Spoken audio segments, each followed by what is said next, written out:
தமிழகத்தில் பரபரப்பாக பார்க்கப்படுகிற செய்தி, சரத்குமார் பிஜேபியில் இணைந்திருக்கிறார். தன்னுடைய கட்சியும் பிஜேபியில் இணைத்திருக்கிறார். இது இப்பொழுது சமூக வலைதளங்களிலும் பத்திரிகையிலும் அரசியல் கட்சிகள்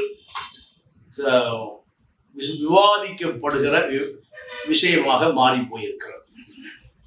யார் இந்த சரத்குமார்? 1954 ஜூலை 14 டெல்லியில் பிறந்திருக்கிறார்.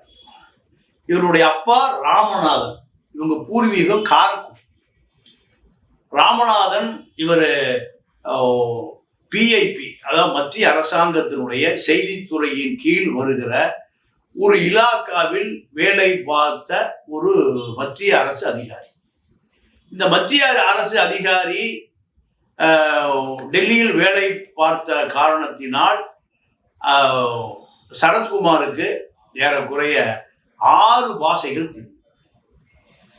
தமிழ், தெலுங்கு, கன்னடம், மலையாளம், ஆங்கிலம், இந்தி, இத்தனை மொழிகளிலும் மிக சரளமாக பேசக்கூடிய வாய்ப்பை அவர் தந்தையார் டெல்லியில் வேலை பார்த்த காரணத்தினால் அவருக்கு இருக்கக்கூடிய சிறப்பு தகுதியாக மாறி போயிருக்கிறது. அதே போல 1974 ஆனழகன் போட்டியில் மிஸ்டர் சென்னையாக தேர்வு பெற்றிருக்கிறார். அதன் பிறகுதான் இவர் திரைத்துறையால் கவனிக்கப்படுகிறார். இந்த கவனிப்புக்கு பிறகு இவருடைய சகோதரி தினகரன் KPK-வினுடைய 2வது மனைவியாக வாய்ப்பாகிறார். இது ஒரு நீண்ட நெடிய கதை. காரணம் சுருக்கமாக நான் சொல்லிடுறேன். PIP ராமநாதனுடைய மகள் சென்னை கல்லூரியில், பிரசிடென்சி கல்லூரியில் படிக்கிற பொழுது அந்த கல்லூரியில் உதவி பேராசிரியராக இருந்த தினகரன் KPK கந்தசாமி, கந்தசாமிக்கும் கல்லூரி மாணவிக்கும் காதல் துளிர் விடுகிறது. துளிர் விட்டு கொண்டிருந்த இதே நேரத்தில் ஆதித்தனாருடைய மகள் நாம் யாருடைய குடும்பத்தையும் சிறுமைப்படுத்துவதாகவோ அல்லது பழிப்பதாகவோ இருக்கக்கூடாது என்பதனால் சில விஷயங்களை மறைக்க வேண்டியிருக்கு. ஆதித்தனாருடைய மகளுடைய கணவராக மாறுகிற ஒரு அதிர்ஷ்டம் KPK கந்தசாமிக்கு வருகிறது. KPK கந்தசாமி நாடார் சமூகத்தை சேர்ந்த காயாமொழியை சேர்ந்தவர். இந்த காரணத்தினால் அவர் உடனடியாக அந்த திருமணத்துக்கு சம்மதித்து விட்டார். கல்லூரி உதவி பேராசிரியராக இருந்த இவர் ஆதித்தனாருடைய மருமகனாக மாறிவிட்டார். ஆனால் PIP ராமநாதனுடைய மகள் சரத்குமாருடைய அக்கா காதலையும் தொடர்கிறார். இந்த காதல் தெரிந்த பிறகு PIP ராமநாதன் தன்னுடைய மகளை கல்கத்தாவில் இருக்கக்கூடிய ஒரு தீப்பெட்டி மொத்த வியாபாரம், கல்கத்தா முழுமைக்கும் தீப்பெட்டி மொத்த வியாபாரம் செய்கிற ஒரு நாடாருக்கு திருமணம் செய்து கல்கத்தாவுக்கு அனுப்பி வைத்து விட்டார். இருந்த போதிலும் இவர்களுடைய நட்பு தொடர்கிறது. இந்த காலகட்டத்தில் ஆதித்தனாருடைய மகள் சிவந்தி ஆதித்தனாருடைய சகோதரி பாலசுப்ரமணிய ஆதித்தனாருடைய அத்தை தினகரன் KPK கந்தசாமியுடைய மனைவி மரணம் அடைந்து விடுகிறார். மரணம் அடைந்த பிறகு நான் மரணத்துக்குள் போக விரும்பவில்லை. காரணம், நம்ம மீண்டும் சொல்கிறேன், யாருடைய குடும்பத்தையும் சிறுமைப்படுத்த நான் விரும்பவில்லை. சிறுமைப்படுத்துவதும் அழகல்ல. ஆதித்தனாருடைய மகள் மரணம் அடைந்த பிறகு KPK கந்தசாமி மீண்டும் அங்கு கல்கத்தாவில் இருக்கக்கூடிய சரத்குமார் அக்காவை, கணவரை பிரித்து 2ஆம் திருமணம் செய்து சென்னையில் குடியேறி விடுகிறார். இப்படி குடியேறி விட்ட பிறகு சரத்குமார் ஆதித்தனார் குடும்பம் என்று சொல்லுவதற்கான அந்த தொடர்பு இதனால் வருகிறது. ஆதித்தனார் குடும்பத்துக்கும் சரத்குமாருக்கும் எந்த தொடர்பு கிடையாது. ஆதித்தனார் குடும்பத்தில் அக்காளை 2ஆம் திருமணம் செய்த KPK கந்தசாமி உடைய மைத்துனராகிறார் சரத்குமார். இதுதான். அப்போ நீண்ட நெடிய வரலாறுகளை நாம் மீண்டும் மீண்டும் பதிவு செய்ய முடியாது. அதனால KPKவுக்கு ஆதித்தனார் குடும்பத்தில் வளர்ந்த சண்டை சச்சரவு, இப்படி பல சொத்து தகராறு வந்த பிறகு ஆதித்தனார் மரணம் அடைவதற்கு முன்பு தன்னுடைய மகளுக்கு 2-3 மாலை முரசுகளை கொடுக்கிறார். அதுதான் இன்னைக்கு வரைக்கும் தினகரனை வாங்கிய சன் தொலைக்காட்சி நடத்துகிற மாலை முரசு 2-3 மாலை முரசு இருக்கு. அப்போ இதன் பிறகு தினகரன் பத்திரிகை ஆரம்பிப்பதற்கு காமராஜரே உதவி செய்து இப்பொழுது தினகரன் அலுவலகம் மயிலாப்பூரில் கூடிய அலுவலகத்தை, அது அலையோசை வேலூர் நாராயணசாமியினுடைய அலுவலகத்தை காமராஜர் ஜாமீன் போட்டு ஆதித்தனார் கருணையால் அந்த அலுவலகம் கிடைக்குது KPK கந்தசாமிக்கு. அதுதான் முதலில் தினகரனுக்கான அலுவலகம். இந்த அலுவலகத்திலிருந்து பெங்களூரு எடிசனை பார்ப்பதற்காக தன்னுடைய மைத்துனரை KPK பெங்களூருக்கு அனுப்புகிறார். இதுதான் இவர் பெங்களூருக்கு போவதற்கான காரணம். பெங்களூரில சைக்கிளில பேப்பர் பையனாகவும் மாறுகிறார். மிஸ்டர் மெட்ராஸ் பத்திரிகை நிறுவனராகவும் மாறுகிறார். தினகரன் பத்திரிகை அலுவலக மேலாளராகவும் மாறுகிறார். நான் ஒரு சமூகத்தை பற்றி சொல்ல வேண்டும் என்று சொன்னால், நான் சார்ந்த சமூகமாக இருப்பதனால் அதை சொல்லுவதாக அல்ல. நீங்க அந்த சமூகத்தை சார்ந்தவர்கள் கண்டிப்பாக கடுமையான உழைப்பாளிகள் என்பதை நான் மறுக்க முடியாது. வரலாற்றை பதிவு செய்து ஆக வேண்டும். 1935 வரை மரமேறிகளாக இருந்தவர்கள். மரம் ஏறக்கூடிய பணி என்பது எல்லாரும் செய்துவிட முடியாது. பனைமரத்தில் ஏறி கருப்பட்டி காய்ச்சுவதோ, அதை பதநீர் வடிப்பதோ, அது எந்த வேலை செய்வதால் கடுமையான வேலை. அதனால சரத்குமாருக்கு அந்த உடல் உழைப்பு இருந்தது என்பதற்கான பதிவு செய்கிறேன். அப்போ அவர் தான் பேப்பர் பாய், சைக்கிள் போய் பேப்பர் போடணும், ரிப்போர்ட்ரு பிளஸ் மேலாளர். யாரு மச்சா முதலாளி, சென்னையில் இருக்கிற முதலாளி. இப்படியா இருக்கிற பொழுதுதான் நான் வேகமாக விஷயத்து சாயாவை, ஒரு IAS அதிகாரியினுடைய மகளாக இருந்த சாயாவை பேப்பர் பையனாக ரிப்போர்ட்டராக மேலாளராக இருந்த சரத்குமார் காதலிக்கிறார். காதலித்து திருமணம் செய்து கொள்கிறார். வரலட்சுமியினுடைய தாயார் ஒரு IAS அதிகாரியுடைய மகள். அந்த மாதிரி பேர் சாயா. அப்புறம் அதுக்கு பின்னாடி நக்மா ராதிகள் வருது. இப்படி நிறைய விஷயம். நான் அதுக்கு பிறகு இவருடைய அரசியல் வாழ்க்கை இது அவருடைய தனிப்பட்ட வாழ்க்கை. அரசியல் வாழ்க்கைக்கு எப்போ வர்றாருன்னா, இவருக்கு முதல் திரைப்பட வாய்ப்பு எப்படி வருதுன்னா, முதல் தெலுங்கு படத்தில் நடிக்கிறார் இவர் மிஸ் மெட்ராஸா இருக்கிறதுனால.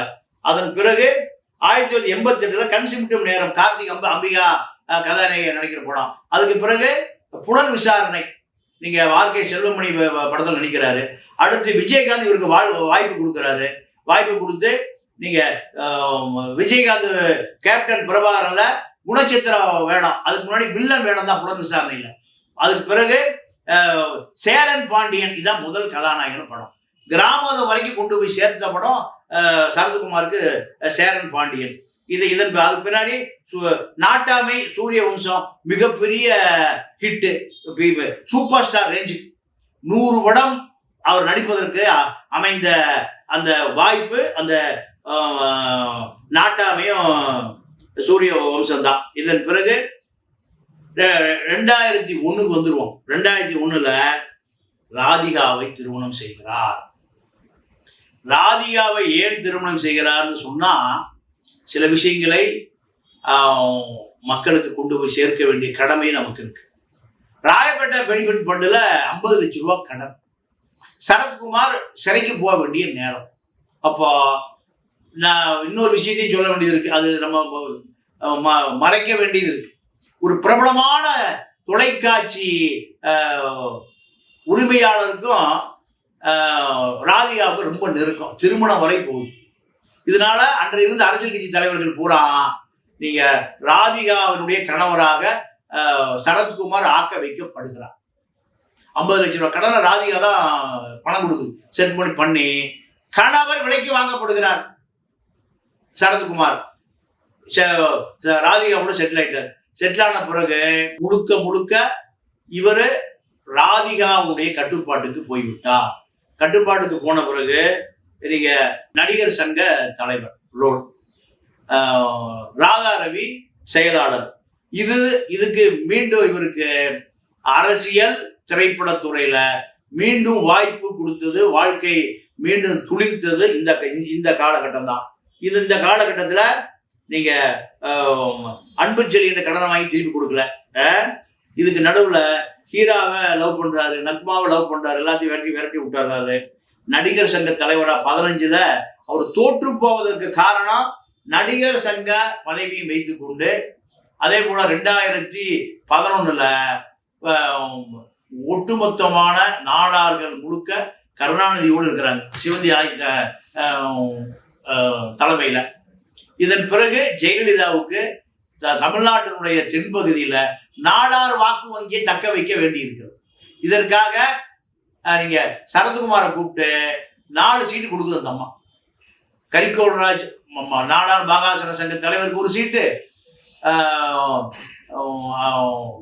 நம்ம வைகுண்டராஜனுடைய கேண்டிடேட்டுக்கு ஒரு சீட்டு, சரத்குமாருக்கு ஒரு சீட்டு. என்ன இது நம்ம இப்போ பெருந்தலைவர் மக்கள் கட்சி என்ன தனபாலுக்கு ஒரு சீட்டு, 4 சீட்டு. 4 சீட்டு ஜெயலலிதா சரத்குமார் கொடுத்து, எப்பா நாடார் பூரா பிரிச்சு வச்சுக்க, நீங்க எல்லாம் எனக்கு வேலை செய்யுங்கன்னு அந்த அம்மா கட்டளை இடுது. இவர் சீட்டு 5 கோடி ரூபாய் ஏலம் விடுறாரு. இத ஏலம் எடுக்க கரிகோல்ராஜ் வரல, அவர் நேரம் திமுக போய் சேர்ந்தாரு, திமுக கூட்டணிக்கு போயிடாரு. தனபாலனும் ஏலத்தில் எடுக்க தயாரில்லை, அவரும் திமுக கூட இந்த கூட்டணி உடையுது. 200 நாராயண 2 கோடி கொடுத்து வள்ளியூர்ல தென்காசியில சரத்குமார் நிக்கிறாரு. இவரை தோக்கடிச்சு ஆகணும்னு சிவந்தி ஆகிட்ட குற்றால கெஸ்ட் போய் 100 கோடி ரூபாய் வச்சு நாடார் சங்கத்துக்கு நான் தாயே தலைவன், இவன் எப்படி தலைவராக முடியும்? இவனை தோக்கடிக்கணும்னு ஒட்டுமொத்தமா உட்கார்ந்து வேலை செய்யறாரு. ஜெயலலிதாவுடைய அலை, நீங்க சரத்து ஜெயிச்சு எம்எல்ஏ ஆறாரு. எர்ணாகுளம் நாராயணன் 2 எம்எல்ஏ. இதுதான் சமத்துவ மக்கள் கட்சி உருவான காலம். சமத்துவ மக்கள் கட்சி இந்த ராம் தியேட்டர்ல ஒரு 300 பேர் அங்கதான் கட்சி ஆரம்பிக்கிறாங்க. அப்போ இவருக்கு கட்சி என்பது எப்படி ஆரம்பிக்கணும், யார் நடத்துவா, இந்த விஷயம்லாம் அவருக்கு தெரியாது. அவரை பொறுத்த வரைக்கும் பெட்டி அரசியல் தான் சரத்குமாருக்கு தெரியும். சரத்குமாரை பொறுத்தவரை 2015 இந்த நடிகர் சங்க தேர்தலில் தோற்று போவதற்கு என்ன காரணம்னா, நடிகர் சங்க தலைவர் பதவியை வைத்து நீங்க பிரபலமான திரைப்பட நிறுவனங்களுக்கு டேட்டே கிடைக்காத நடிகைகளை, அதாவது நயன்தாரா, பிரச்சனைக்குரிய நடிகை த்ரிஷா, இவர்களுடைய கால்ஷீட், யாருக்கு கால்ஷீட் ரொம்ப கிடைக்காம இருக்கோ நடிகர் சங்க தலைவரை வச்சு அவர்களை அழுத்தம் கொடுத்து பிரபல கம்பெனிகளுக்கு வாங்கி கொடுத்து காசு வாங்கிக்குவார். இதுதான். அப்போ இதனால இவர் எப்படியாவது தோற்கடிக்கப்பட வேண்டும் என்பதுதான் 2015 நடந்த தேர்தலில் இவர் நாசர்கிட்ட தோத்து போயிட்டார், ராதா ரவி காலி ஆயிட்டார். இதுதான் காரணம். அப்போ இதற்கு பிறகு நீங்க அதிமுக அரசியல்ல இவர் ஜெயலலிதா கூட 2011 16 5 ஆண்டு காலம் இவர் நடிகர் சங்க தலைவராக நீடிப்பதற்கு காரணமே ஜெயலலிதா கூட்டணியில் இருந்த ஒரே காரணம் தான், வேற எந்த காரணம் இல்லை. இந்த காலகட்டத்தில் தான் திரைப்பட நடிகர் சங்கம், தயாரிப்பாளர் சங்கம், டைரக்டர் எல்லாமே ஆளுங்கட்சிக்கு அடிமையா போன காலம் தான்.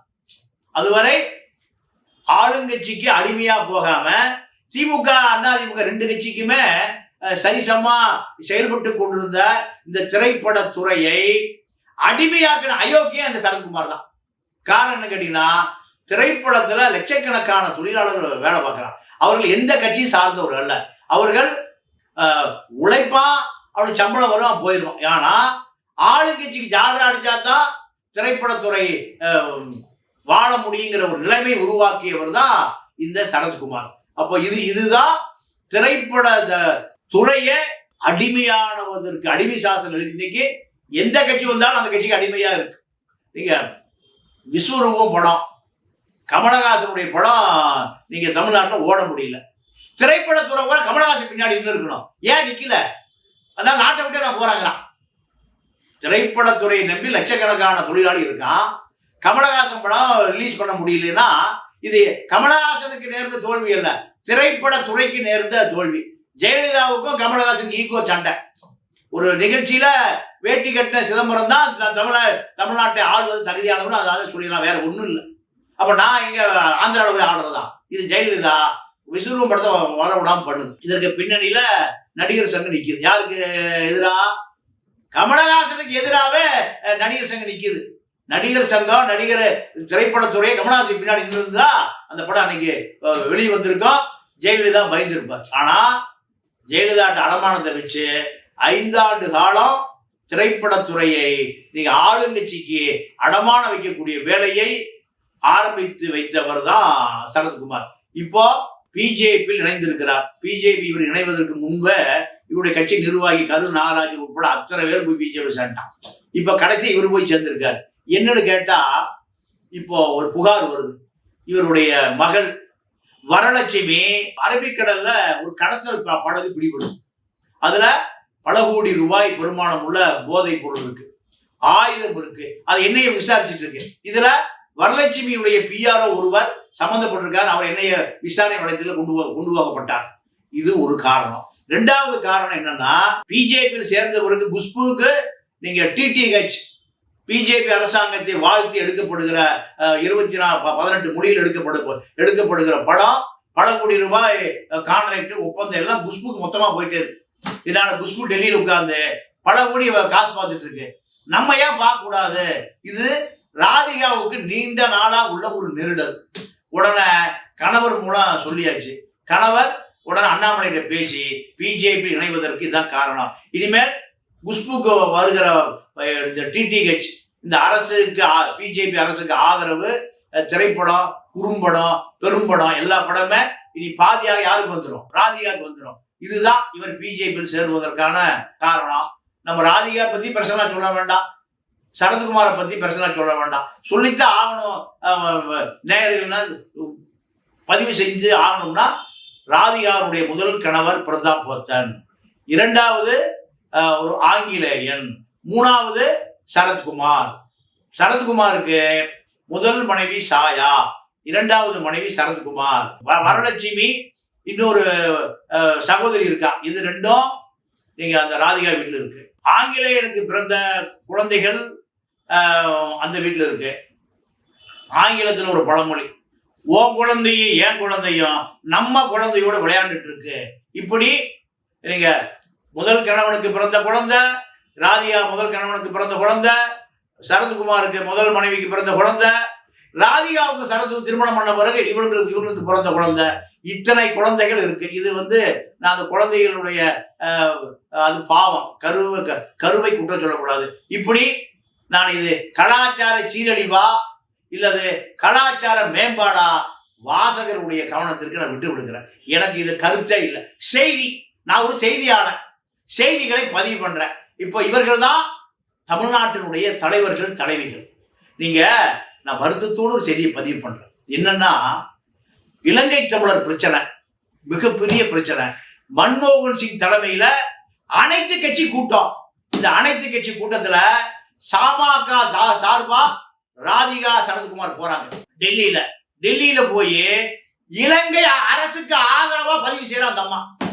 இலங்கை, நீங்க ராதிகாவை பொறுத்த வரைக்கும் ஒரு ஈழத் தமிழச்சி. அவள் இலங்கை பாஸ்போர்ட் தான், இலங்கை பர்த் தான், தமிழ்நாட்டு குடியுரிமை பெற்றவர் அல்ல. அவ ராதிகா தங்கை நிரோஷாவும் கீதா, இது யாருன்னா அந்த அம்மா இலங்கை தமிழச்சி. இவரு எம்ஆர் ராதா நாடக நடிக்கும் போது அங்க சந்திக்கிறார் கீதா அம்மாவை. கீதா அம்மாவுக்கு பிறந்த 2 குழந்தைகள் எங்க பிறக்குது? இந்தியாவில் பிறக்கல, இலங்கையில பிறக்குது. ராதிகாவும் நிரோஷாவும் ஸ்ரீலங்கன் பாஸ்போர்ட். அப்போ இது ஒரு பக்கம். அப்போ அந்த அம்மா அந்த நாட்டுக்கான நன்றி விசுவாசம் காமிக்குது. யாருக்கு ஆதரவா? சிங்களர்களுக்கு ஆதரவா. திருமாவளவன் மறுத்து பேசுறாரு. திருமாவளவனுக்கு ராதிகாவுக்கு அங்கேயே சண்டை. எங்க? டெல்லியில. நல்லா அங்க இருக்கக்கூடிய காவி மீடியாக்கள் எதையும் பதிவு செய்யல. இங்க அரசு வீசுகிற ஆயிரக்கணக்கான கோடி ரூபாய் எச்சில் காசுக்கு பத்திரிகை நடத்துற இந்த திரையுலகம், ஊடகத்துறை எதையும் பதிவே செய்யல. திருமாவளவன் புலிகளுக்கு ஆதரவா பேசுறாரு, புலிகளுக்கு எதிரா ராதிகா பேசுறா, இலங்கை அரசுக்கு ஆதரவா. அங்க 2 பேருக்கு சண்டை. இந்த சண்டை நீங்க இங்க வந்த பிறகு சிறுத்தை சண்டை ராதிகா சண்டையா மாறுது. அதன் பிறகு சிறுத்தைகளை பகைச்சு கொண்டா நீங்க முழு மூஞ்சியோடு இருக்க முடியாது. ராதிகா திருமாவளவனை வர வச்சு பஞ்சாயத்து பேசி முடிஞ்சதெல்லாம் எனக்கு தெரியும். அப்போ இந்த ராதிகாவும் சரத்குமார் தான் தமிழர் இனத்தினுடைய தவ புதல்வர்கள். இது தமிழ்நாட்டின் சாபக்கேடு. இப்படி பல விஷயங்கள் இருக்கு. நம்ம அடுத்த செய்தியில மீண்டும் பதிவு செய்வோம். நன்றி, வணக்கம். இந்த வீடியோ உங்களுக்கு பிடிச்சிருந்தா லைக் பண்ணுங்க, கமெண்ட் பண்ணுங்க, ஷேர் பண்ணுங்க, சப்ஸ்கிரைப் பண்ணுங்க.